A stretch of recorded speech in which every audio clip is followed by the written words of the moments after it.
The early work, Lizzy Grant. The continuation, Lizzy Grant, New York, 2006 to 2008. It comes to decisive changes in these years. May Taylor turned into Lizzy Grant. At the end of 2006, she took part in a singing contest. She gets in contact with a local label and signs, still at the university, a record deal in 2007. Yet, still not much happens. Demo tapes, small performances, open mic. She evolves activities on Reverb Nation, MySpace, and, after a collaboration with David Kane, with Kill Kill finally appears an official EP in 2008. But one put it on the back burner. But she writes, as already as May Taylor, further on song after song. The list of unreleased songs will be longer and longer. At the end of this period, she is 23 years old. The releases of these years, all the songs can be found on the internet again. Many will be included on Lana Del Rey, aka Lizzy Grant. The releases of these years. First, the Money Honey Recordings Sessions EP 2006.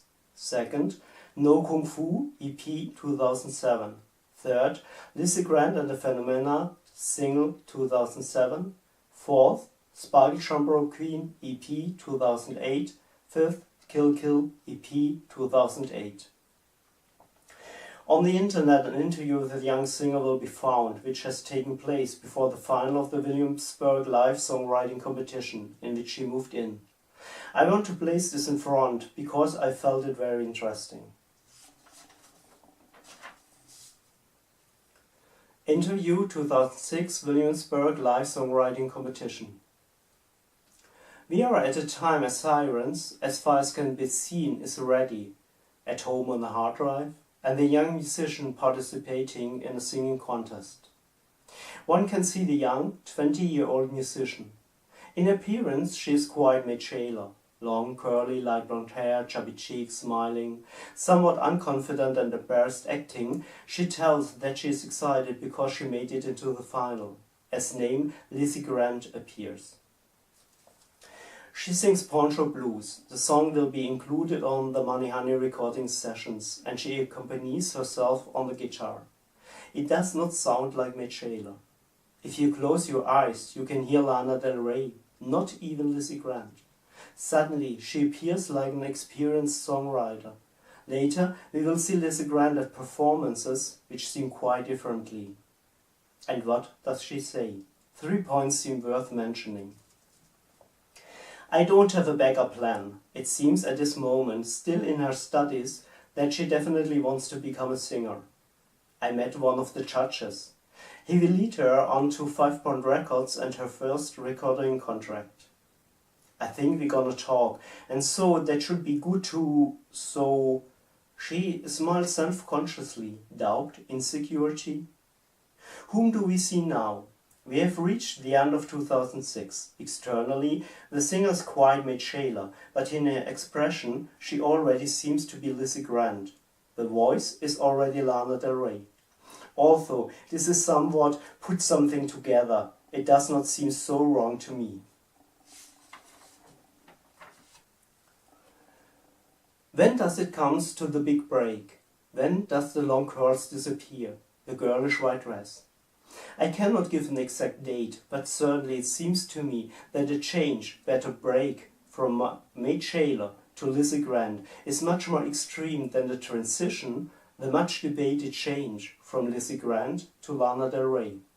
A little it seems to me that the singer is very early Lana Del Rey already, even though it will take years to Del Rey and finally Del Rey. First, the Money Honey Recordings Sessions, Lizzy Grant, 2006 demo unreleased. First, Money Honey. Second, A Star for Nick, also on Sirens. Third, Rehab, also known as 4K-Part-2, second demo, also on AKA. Fourth, Poncho Blues demo, also on AKA. This demo I saw arranged in preliminary to Sirens, but actually therefore makes no sense, because then 4K-Part-2 was recorded before 4K. For me, the idea makes more sense that this demo arose in the course of Williamsburg.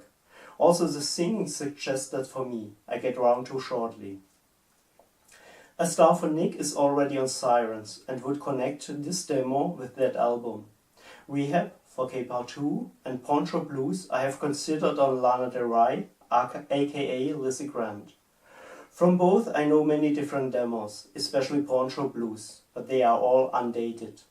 They range from simple guitar to recordings with additional instrumentation. Still remains of this demo, Money Honey.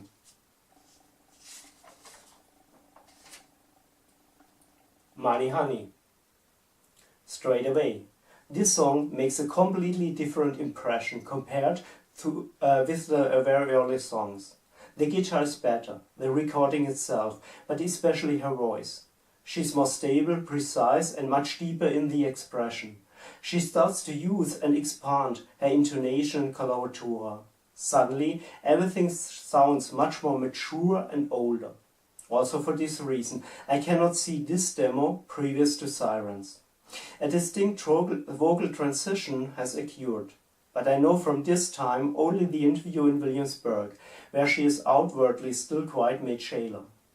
There's a record cover for this demo, as well as to all the others, that shows a Lana Del Rey with shoulder-length hair, therefore neither corresponds to Maid Shaler nor Lizzy Grant, fan-made. But now the song. The text? Completely surprising, a ballad, beautifully performed. The artist amazed me time and time again. The naivety, that nonchalance of the very early songs is gone. On the one hand a pity, on the other hand she appears quite as a songwriter now. I can think of some names that could sing this song and who would get paid their tribute. Simply make an album with your early songs, just with acoustic guitar. What remains for me? Have you ever seen an old man? An old man living all alone? Have you ever heard an old man? An old man hear the way he moans, because he's so tired? The old man, so tired about his pointless life, hears it and silences. What should he say, expect maybe? Have you ever seen a broke man? Seen a broke man begging for his life? For this, I beg no more for a long time. Have you ever seen a dead man? Every day in the mirror.